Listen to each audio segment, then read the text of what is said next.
someone who I am a big fan of. In fact, someone who I've covered on this channel before. And that is Laura Fryer. And Laura Fryer, if you don't recall, she's the one that's the former employee in the game industry. I don't know if she's a developer. I think she was in the marketing or whatever, or she was an executive. She's grown really fast on YouTube. Like she started, like 7 months ago or 6 months ago is the first time I saw her. She already has 52,000 subscribers and well-deserved. Let me check actually. At least that's when I first started hearing of her. I don't think she's been around for a while. Let me check. Yeah, she's been around for 1 year. And she only has like 20 videos. she has 52,000 subscribers. This chick is badass. Like, I love this person. She's awesome. All right. So she has this video called Was Avowed a Success? So I'm curious to see what she has to say about this topic. I have not watched this, full disclosure. If you're looking for a video about Avowed being a by the way, success, Laura, this great background. Great background. I don't know where you learned about it, but you got great style. Isn't the video for you. After looking at their first weekend of Steam sales, it is clear that they have not gotten a lot of engagement. Dragon Age Veilguard had more engagement, and sadly, we know how the story ended. But let's not dwell on unpleasant matters. It's definitely very concerning when your game doesn't do well, but I see a big difference between these two titles and their teams. You see, Obsidian is already working on Outer Worlds 2, and they've gotten the band back together again, the original creators, to make it happen. Part 2. Lord just copied Smash JT, says the modifiers. Hey, there are worse people to copy, right? And like all good sequels, that's why I couldn't post the poll, because I'm logged into my live account. I'm like, why is it not letting me post the poll there? But there you go. Everything that should have been in the first game. More action. The success or failure. By the way, shout out to Parada Pout for gifting me this game last night, because why? Crush them. And I think it's possible that this is the beginning of a golden age for Obsidian. For context, Avowed shipped on February 18th, and most reviewers agree that it's okay. Part of the average rating is due to expectations. Fans of Obsidian wanted and expected more from them. If you haven't played, reviews of the game are critical of the writing, characters, and art style, but generally think the combat is solid. And this is good news because it gives the team something to build on. Which, by the way, that's actually a huge plus. Because if you don't give a shit about a story, which I know you probably should for a massive RPG style game, but as long as the action is engaging enough to make you want to keep coming back to it, it's not a total loss. That's what Fergus, their studio head, had to say when asked if Avowed would get a sequel. So I guess there's always a billion things that we're thinking about as it relates to what makes sense next.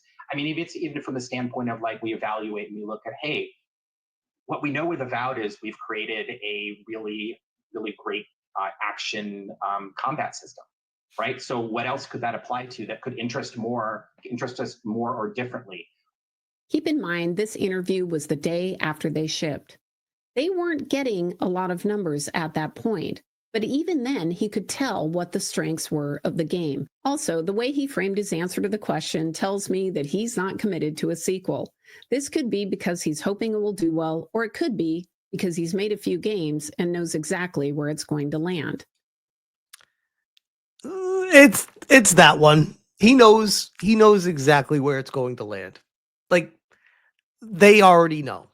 They're not going to come out and say like, oh, the game did not meet expectations 2 weeks after launch, because they know the game would get piled on and destroyed by people. So they're going to try to fake it till they make it and pretend that they don't really care because everything's fine, because Game Pass is saving it and things that people can't quantify.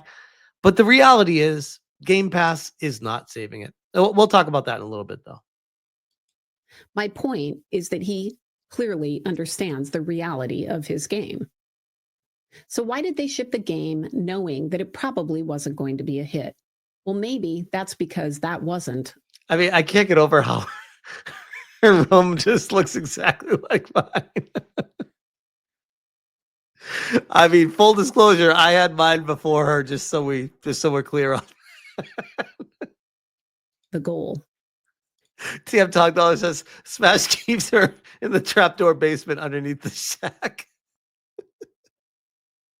After shipping Gears of War 2, I went to WB Games and we bought Snowblind Studios. They had some very talented people, but they hadn't shipped on a next-gen console.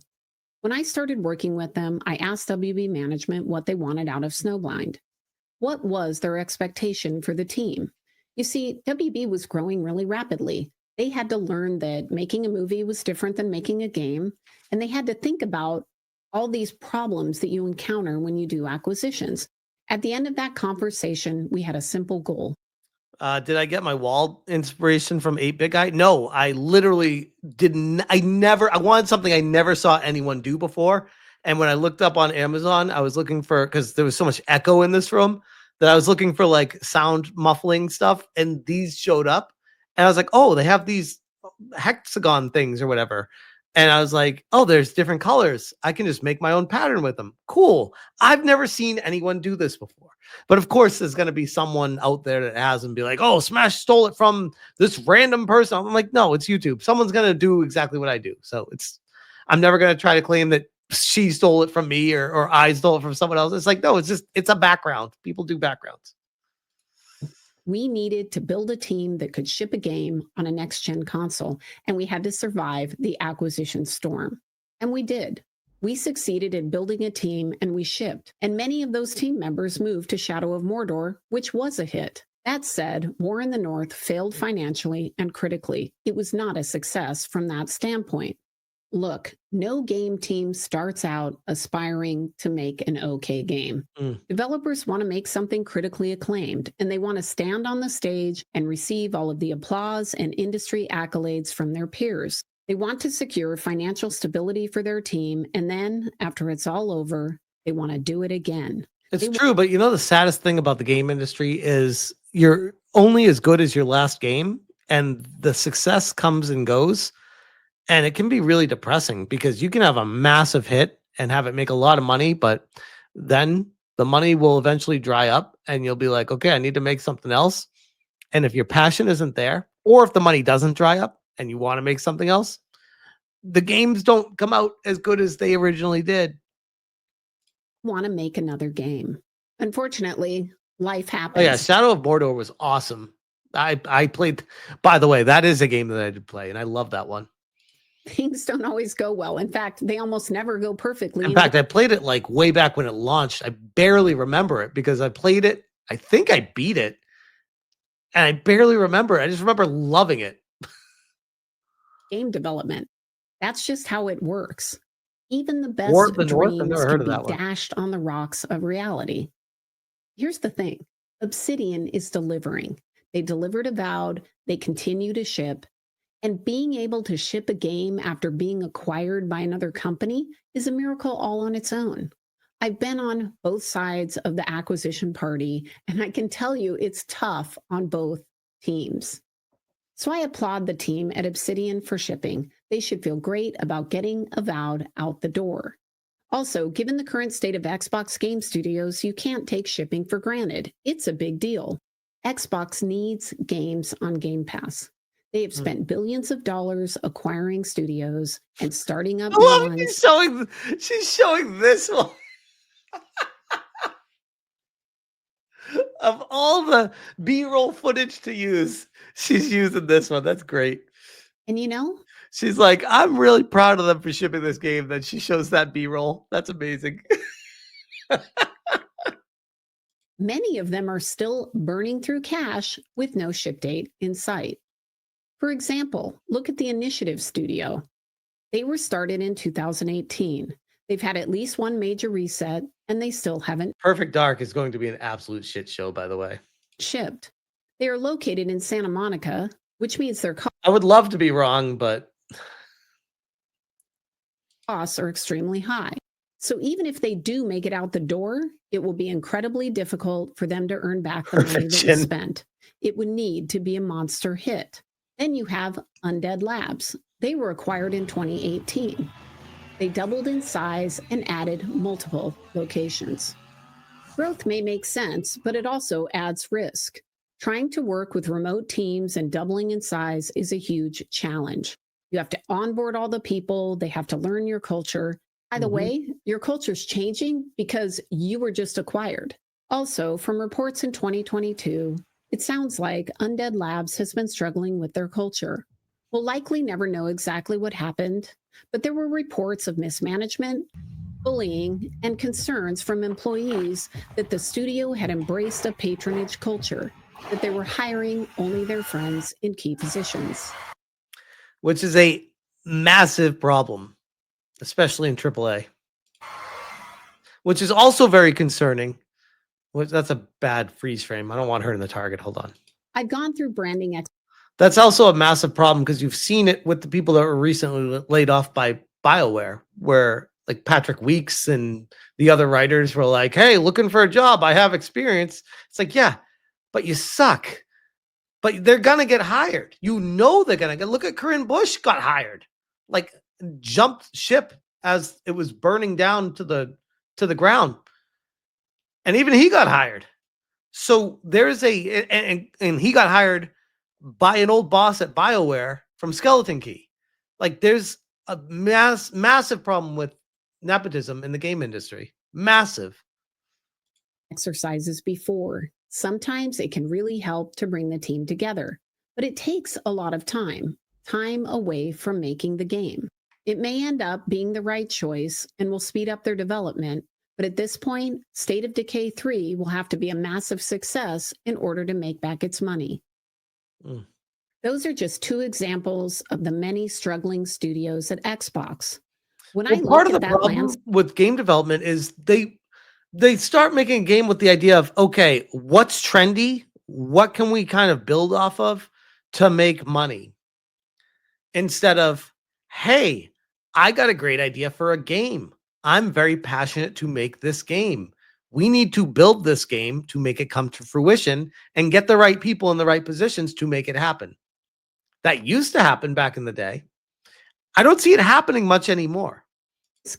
I would say Obsidian is doing pretty well. They survived acquisition and they shipped a game that is good enough for Game Pass. They also launched. What praise? They shipped a game that is good enough for Game Pass. It's good enough. Grounded in 2020 and Pentiment in 2022. They know how to ship, and I would argue that it would be worth it for the other studios and Xbox management to take a look at Obsidian and figure out how to replicate what they're doing. Fergus has been making games for years. He's been in the trenches and he's been at Obsidian since it started. He was one of the founders. Do you have any questions for Fergus? How did he like being my QA person on my first game I didn't play? I like to think Tim was working for me. He also seems to take accountability for the studio. By the way, I've heard very good things about Fergus from insiders and people in very high up positions that have communicated with me about him. But there is, we'll just say, concerns for potentially loss of passion. I'll leave it at that. Yeah, it's always a hard relationship between developers and publishers, right? Because there's a budget and I don't know. I hate to say what we do is hard because it's our job and it's our job. We're professionals and we need to go make games. And I think I never want to take it off our shoulders that we have responsibility for the state of our games when they came out. Like we signed a contract. I signed a contract that said we would do this game for 9 hamburgers or 17 cheeseburgers or whatever the amount of money that they were. And we at the time felt we could do that. And maybe we ran into trouble or something else happened or staffing, it could be any number of things that caused us to not be able to deliver on time, right? It's possible that sometime in the development of Avowed, he realized it wasn't going to be a monster hit and he decided it was time to ship. to learn from the experience and build on it in the future. Without knowing what the goals were for the team, we don't know how Xbox is going to see this. But what we do know is that Obsidian. I honestly don't think Xbox cares. I think Xbox looked at it as, hey, it's a game. We need it on Game Pass. Get it out there and put it on Game Pass. And then we can tell our investors that we have XYZ amount of numbers in Game Pass. The math is not going to add up when they get to that point months from now, right now, though. I can tell you here, like, the direction of Microsoft is not one that I would have much confidence in, especially in the games area. Is already working on Outer Worlds 2, and they're bringing back the band. They're bringing back Tim and Leonard to work on the game. The key thing for any game is their talent. You need talented people that work well together. I met Leonard 26 years ago. What was he like back then? Pretty much like this. He hasn't aged much. I've aged horribly, and he looks exactly the same. That is completely untrue. When you're building a game, you need trust. And you can't just build that kind of relationship overnight. It takes time. Watching interviews with these two is magical because you can see they have a genuine, solid relationship. On top of that, they understand game development. For example, there are a lot of game developers today that think constraints on their design is a bad thing. Me and Jason designed what the intro was going to be based off our constraints. I know we say this all the time in interviews, but like constraints are really good because they make you be creative. This team also understands the triangle. They understand that making a game is an exercise in trade-offs. The time constraints and the budget constraints have been a little challenging. You know, we are always wanting to put more into our games, more reactivity, more content, and we just have to really be cognizant of choices we're making. And finally, oh, Karis, rewind. We were talking about that. Making games is a long journey of learning. Probably frightening to PR people for me to even say these words, but you know, we're still learning a lot about how we make games. You never quite get there. You always think you could do better.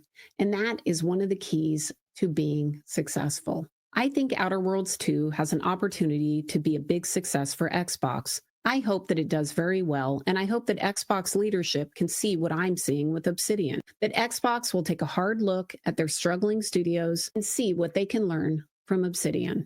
Making a successful game is building a system and a team, and then iterating on every game you ship. But you can't do that if you're not shipping. Xbox has everything they need to be successful. They have a fantastic portfolio of games. They have a lot of different people working on those games. They're financially or supported. They can dominate the games industry. The only question is if they'll ever figure that out.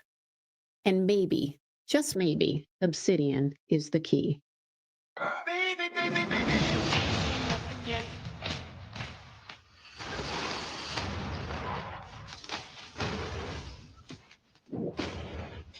That's a good video by Laura. As always, like always a banger. She's so good. So I want to follow up with that on some additional insights that I have regarding Avowed right now and how it's not doing so hot. So first off, let me bring this up. Give me a second.